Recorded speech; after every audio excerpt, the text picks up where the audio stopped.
புரட்சி தலைவர், பொன்மன தலைவர்,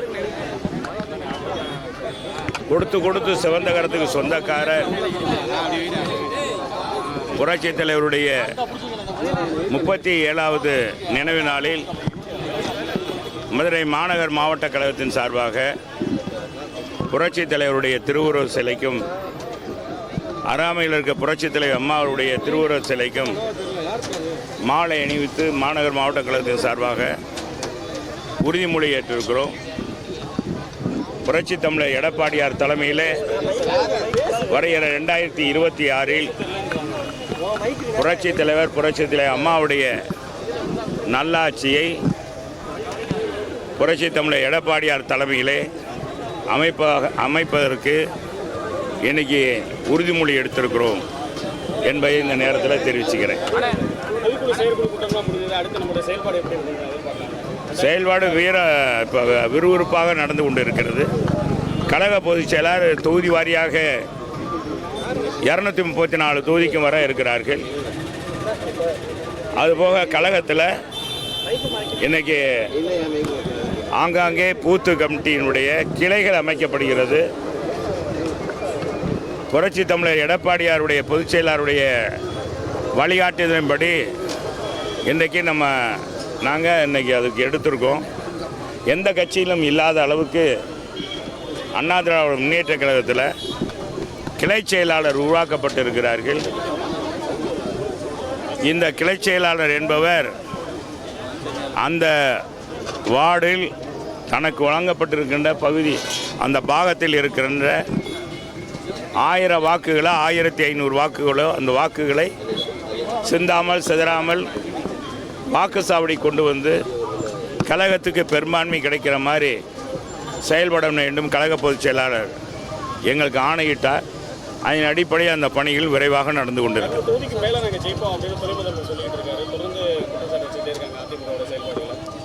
அதாவது முதலமைச்சர் சொல்கிறது என்னன்னா, அவராக தான் தன்னை பற்றி தன் கட்சியை பற்றி சொல்கிறார். ஊடகங்கள் இன்றைக்கி இருக்க மக்கள் இந்த ஆட்சி தான் நல்ல ஆட்சி, இவங்க 200 தொகுதிக்கு மேல் இந்த ஆட்சி வரும், வெற்றி பெறுவாங்க, இந்த கட்சியில் கூட்டணி சேர்ற திமுகவோட கூட்டணி சேர்த்துற அத்தனை கட்சி வெற்றி பெற செய்வோம்னு எந்த மக்களாட்சின்னு சொல்லியிருக்காங்களே, அவர் தான் சொல்லிகிட்டு இருக்கார். நம்ம முதலமைச்சர் தான். நானும் கோபாலகிருஷ்ணன், என் பேர் கோபாலகிருஷ்ணன். ஆனால் மக்கள் எல்லாம் சப்பானின்னு தான் சொல்லிக்கிட்டு இருக்காங்க இன்றைக்கி. ஏன்னா இந்த ஆட்சியில் பார்த்தீங்கன்னா எல்லாமே இன்றைக்கி பாருங்கள், நீதிமன்றத்திலேயே வழக்கறிஞரை வெட்டி சாய்க்கப்படுகிறார். அப்புறம் ஒரு இளைஞர் குற்றூரும் குயருமாக வெற்றி சாய்க்கப்படுகிறார். இப்படி இன்னைக்கு சட்ட ஒழுங்கு சந்தி சிரிக்கிறது. உள்ளாட்சி இப்போ இந்த நிர்வாகத்தை காவல்துறையை தன்வசப்படுத்தியிருக்கின்ற காவல்துறை தன்வசப்படுத்தியிருக்கின்ற முதலமைச்சர் அது சொல்ல மறுக்கிறார். தன்னுடைய அமைச்சர்களை விட்டு பேசுகிறார்.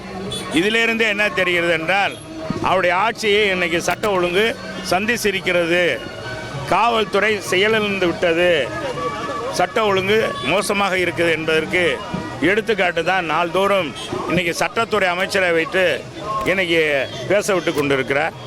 ஆனால் நிதர்சனமான உண்மை, இன்றைக்கி கூட பாருங்கள், ஒரு செய்தி பார்த்தேன். நம்முடைய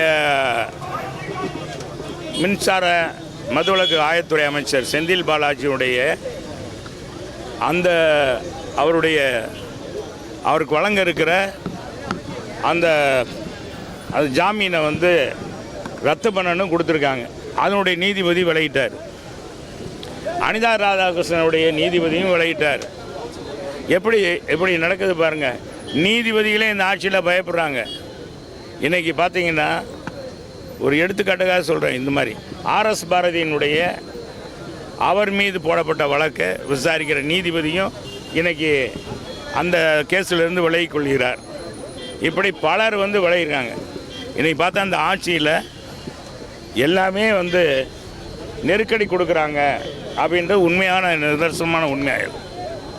இன்றைக்கி பார்த்தீங்கன்னா அரசு ஊழியர்கள் நிம்மதியாக இருக்க முடியல. ஆசிரியர்கள் இன்றைக்கி போராட்ட களமாக மாற்றிருக்காங்க. இப்படி பல்வேறு போராட்ட களமாக தமிழகம் மாறி இருக்குது. எங்கே பார்த்தாலும் கஞ்சா போதை புழக்கம் இருக்குது. இந்த சாபர் சாதிக்க விசாரிக்கிற நீதிபதியும் விலகிட்டார். அந்த கேஸிலேருந்து என்னை விடுவீங்கன்னு சொல்லியிருக்கார். எவ்வளோ தமிழ்நாட்டில் எவ்வளோ சட்ட ஒழுங்கு மோசமாக இருக்குன்னு இது ஒரு சான்று இல்லையா? சோழர் காலத்து பொற்கால ஆட்சி நடக்குது, தமிழ்நாட்டை மீட்டெடுத்தது கருப்பு சட்டக்காரவங்க தான்ன்ற மாதிரி அவர் பேசியிருக்காரு. யாரு? முதல்வர் பேசியிருக்காரு. பொற்கால ஆட்சி தான் நடக்குது அப்படின்ற மாதிரி. பொற்காலம் அவங்க குடும்பத்துக்கு தான் பொற்காலம் நடக்குது. தமிழக மக்களுக்கு பொற்காலம் நடக்கலை, பொற்கால ஆட்சி இல்லை. இன்னைக்கு பார்த்தீங்கன்னா 1000 ரூபா கொடுத்தாங்க. இந்த 1000 ரூபா கொடுத்ததன் மூலமாக எந்த குடும்பம் நிம்மதியாக இருக்குது? இன்றைக்கி பார்த்தீங்கன்னா தமிழ்நாட்டில் எல்லா விலைவாசியும் ஏறி போச்சுங்க. இப்போ நாங்கள் கோஷம்ன்றது உங்களுக்கு தெரியும். வீட்டு வரியிலேருந்து அத்தனை வரியும் கூடி போச்சு. குப்பை வரி கூட வரி போட்டாங்க, குப்பைக்கு கூட வரி போட்டாங்க இந்த ஆட்சியில். சமையல் பொருள் விலை ஏறி போச்சு, கட்டுமான பொருள் விலை ஏறிடுச்சு. இன்றைக்கி வாங்கும் சக்தி மக்கள் மத்தியில் குறைவாகி விட்டது. இன்றைக்கி மக்கள் ரொம்ப துன்பப்படுறாங்க. வேலை வாய்ப்பு இல்லை. இங்கே இருக்கிற பெரிய பெரிய தொழிற்சாலையெல்லாம் அடுத்த மாநிலங்களுக்கு போய்கிட்டுருக்கு. இப்படி எப்படி இந்த பொற்கால ஆட்சின்னு எப்படி சொல்கிறாரு? அவங்க அமைச்சர்களுக்கு, முதலமைச்சர் குடும்பத்துக்கு வேணால் பொற்காலமாக இருக்கும், மக்களுக்கு பொற்காலம் இல்லை.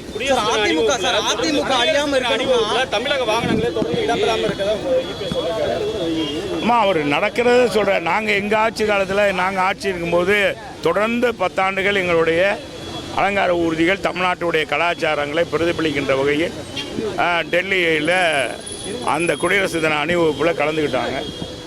ஏன் இதுதான் நேரடியாக போன உடனே பிரதமர் சந்திக்கிறாரு. இவருடைய மகன் போகிறாரு, இவர் மகனும் போய் சந்திக்கிறாரு. ஏன் அவங்கள்ட்ட சொல்லி வாங்கக்கூடாது? அதுக்காக இதே இல்லை இவங்ககிட்ட. அண்ணாமலை ஒரு அறிக்கை வெளியிட்டிருக்காரு. எம்ஜிஆர் நினைவு நாளையொட்டி வெளியிட்டதில் அது எம்ஜிஆரும் பிரதமர் மோடியும் ஒன்றுதான் அப்படின்னு சொல்லியிருக்காரு. இருவருக்குமே பல ஒற்றுமைகள் இருக்கு. பொருளாதாரத்திலிருந்து இருவருமே பின்தங்கி கூட்டணி கூப்பிடுறாங்களா, அதை அடைக்கிறாங்களா இந்த அறிக்கையின் மூலமாக? இதுக்கெல்லாம் எங்கள் தலைவரை ஒப்பிட முடியாத ஒரு மாபெரும் தலைவர். யாரோடையும் ஒப்பிட முடியாது. தலைவர் மாதிரி ஒரு ஆள் பிறக்கவும் முடியாது, பிறந்ததும் இல்லை, இனி பிறக்க போகிறதும் இல்லை. மறைந்து 37 ஆண்டுகள் ஆயிடுச்சுங்க. இன்றைக்கும் பார்த்தீங்கன்னா இங்கேருந்து நான் வர்றேன்.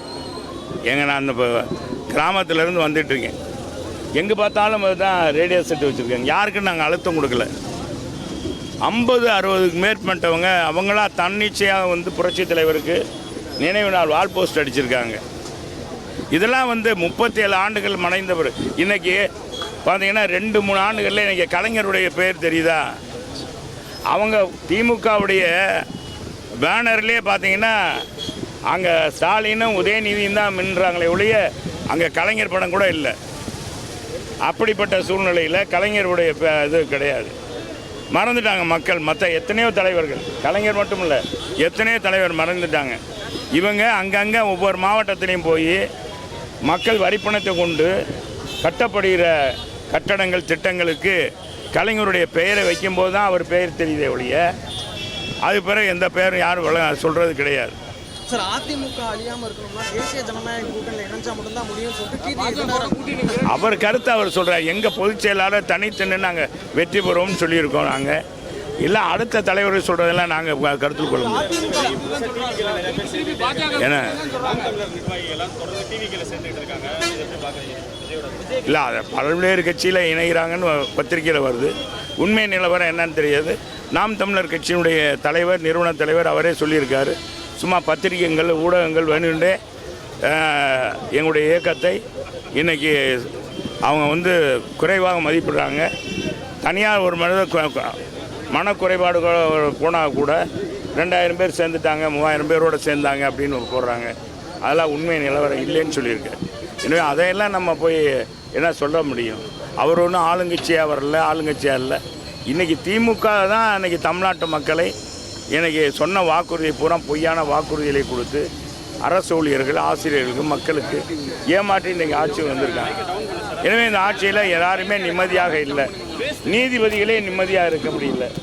எவ்வளோ அழுத்தம் இருந்தால் ஒவ்வொருத்தரும் இந்த நான் சொன்னவங்க சாபர் சாதிக்கு, ஆர்எஸ் பாரதி, அனிதா ராதாகிருஷ்ணன், செந்தில் பாலாஜி இந்த வழக்கில் இருந்தெல்லாம் எங்களை விடுவீங்க, நாங்கள் விளைவிக்கிறோம், வேறு யாராச்சும் கொண்டு வழக்கை விசாரிங்க அப்படின்னு சொல்கிறாங்கன்னா இந்த ஆட்சிக்கு எவ்வளவு மோசம்ன்றது ஒரு நிலையை நம்ம சொல்ல வேண்டியதில்லை. இது ஒரு பொற்காலமா? இது ஒரு பொற்கால ஆட்சியா? முதலமைச்சரே நாங்கள் கேட்குறோம், இது ஒரு பொற்கால ஆட்சியா இப்படி சொல்கிறது, இப்படி செய்கிறது? எவ்வளோ நெருக்கடி கொடுத்தா ஆளுங்கட்சியிலேருந்து நெருக்கடி கொடுக்க கண்டு தான் அவங்க விலகுறாங்க. இனி அரசு துறை நீ போக போக பார்த்தா அரசு துறை முதன்மை செயலாளர் கூட எங்களுக்கு இந்த துறையை வேண்டான்னு போயிடுவாங்க போல இருக்கு. அந்த அளவுக்கு இன்னைக்கு இருக்குது, அழுத்தம் இருக்குது. 26 கூட்டணி எப்படின்னா இருக்கும்? கூட்டணியை பற்றி எங்கள் முதலமைச்சர் எங்களுடைய பொதுச் செயலாளர் சொல்லுவார். எங்களை பொறுத்தளவுக்கு கழகத்தை வலுவாக எங்களுடைய இயக்கத்தில் சேர்றவங்கள அதிமுக தலைமையை ஏற்று புரட்சி தமிழர் எடப்பாடியார் முதலமைச்சராக ஆக்குவதற்கு உறுதுணையாக எங்களுடைய ஆட்சி மலர்வதற்கு யார் துணையாக வருகிறார்களோ அவங்களே எங்கள் கூட்டணியில் வைத்துக் கொள்வோம். அது எத்தனை கட்சி இன்னைக்கு இல்லை, அது இன்னும் 1.5 வருஷம் இருக்குது, காலங்கள் அதிகமாக இருக்குது, அந்த நேரத்தில் பார்த்துக்கலாம். சரி, ஆனால் நீங்கள் சொல்கிற விதிமுறைக்கு ஏற்பட்டு சசிகலாவும் டிடி வந்தால் ஏற்றுக்கிறீங்களா? எங்கள் பொதுச் செயலாளர் தான் அதெல்லாம் முடிவு எடுப்பாங்க. அதாங்க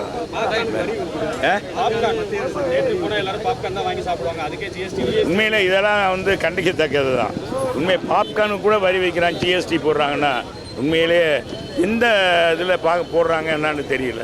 இதெல்லாம் கண்டிக்கத்தக்கது. ஏழை எளிய மக்கள் இன்னைக்கு பயன்படுத்துகிறாங்க.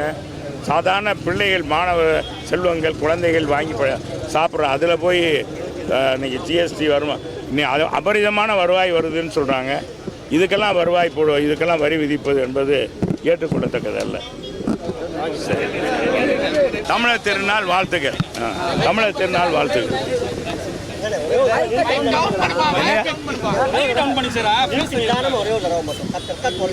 இல்லையா? வாழ்த்து செய்தி, கிறிஸ்துமஸ் வாழ்த்துக்கள். நான் எங்களுடைய கட்சியின் சார்பாக, பொதுச் செயலாளர் சார்பாக, மாநகர் மாவட்ட அண்ணா திராவிட முன்னேற்ற கழக நிர்வாகிகள் சார்பாக, ஒட்டுமொத்த மாநகர் மாவட்ட கழகம் சார்பாக கிறிஸ்துமஸ் வாழ்த்துக்களை தெரிவித்துக் கொள்கிறோம். அதே மாதிரி ஆங்கில புத்தாண்டு வாழ்த்துக்களையும் தெரிவித்துக் கொள்கிறோம். அதே மாதிரி வந்தீங்கன்னா பார்த்தீங்கன்னா பாருங்க, தமிழர் கொண்டாடுகிற தை திருநாள் வாழ்த்துக்களையும் தெரிவித்து